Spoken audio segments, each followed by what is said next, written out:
everybody doing? And ladies, make sure I include everybody. Time to tackle a new week. Here we go. Jay, what areas specifically are you looking to get the most improvement defensively? Consistency, I think, is the big thing overall. You know, we've done a good job defending the run in general, but there have been a couple of plays that have gotten out on us that, you know, as I told the guys yesterday, they've turned what could be great performances into good performances as opposed to being the other way around. Also had you know, some things happen in the past game, a little uncharacteristic, you know, for us as far as giving up some deeper throws and things like that. We've just got to play more consistent, and when we do, I think we'll get the results that we want. But all in all, I think defensively there were a lot of good things that happened, and we're just going to continue to try to emphasize what we've done well and clean up and fix what we haven't. Coach, talk about Kamoko Toure the second week. It seemed like the first week he was in the backfield a lot more. What did you see out of him last week? Did they kind of concentrate on him to kind of try and stifle him? Well, people are going to adjust their protection when they see a guy who's been effective in pass rush like he was in the first week.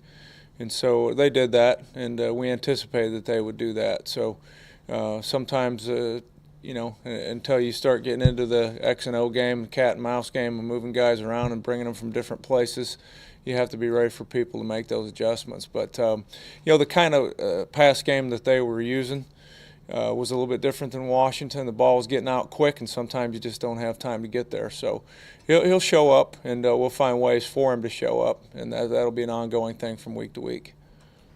Jay, not that you overlook any opponents, but you're playing an FCS team that has struggled offensively. Do you have to do things to I don't know, maybe that you wouldn't normally do to get these guys' attention on these guys? And I would hope I wouldn't have to say a word. We haven't won a game here for a while, and so, you know, to me the opponent is you know, it doesn't matter who it is, who we're playing. Our guys should be hungry to win. They should be hungry to prepare to win.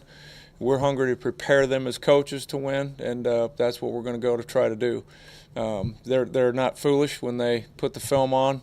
You know, they know what they see, you know, from one week to the next. You know, in my eyes, this is a week for us to focus on ourselves, and it doesn't take anything away from Oregon State.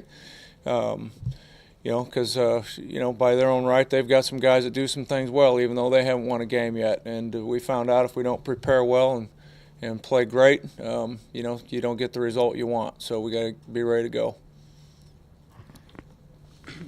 Coach, with the situation with Coach Kill, just you being the other coordinator here, obviously your thoughts are with him, but how do you address that with your players and try and keep guys focused when I'm sure that guys on offense and defense are concerned about him? Well, you know, obviously, like you said, our thoughts and prayers are with Jerry and Rebecca. He's resting well. You know, our players have been told of the situation. I'm sure Coach Ash probably addressed that when he was in here prior to me coming in. You know, all we can do is lend support, and I think everybody's willing and able to do that. The players know they have to move on and get ready to play and prepare, and that's what he would want them to do. And when he gets back, I'm sure that's what he will have expected that they did do. So we're all full speed ahead. Jay, Chris just said that with the style of press coverage you guys play, that pass interference calls are going to happen. I mean, how do you feel the corners graded out Saturday in general? Well, he's exactly right. You know, I think that there's obviously the 50-50 balls are the ones that everybody focuses on, you know, where both the corner and the wideout have an equal chance to get the ball.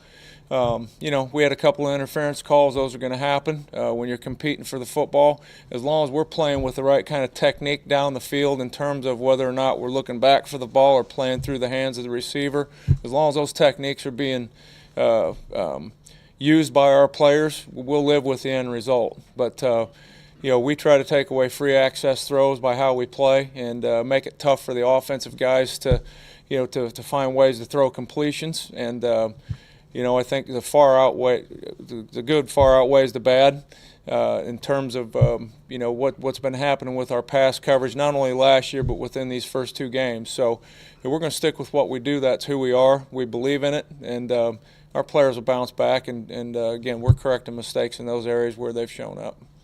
Jay, after you after Rutgers tied the game 13-13,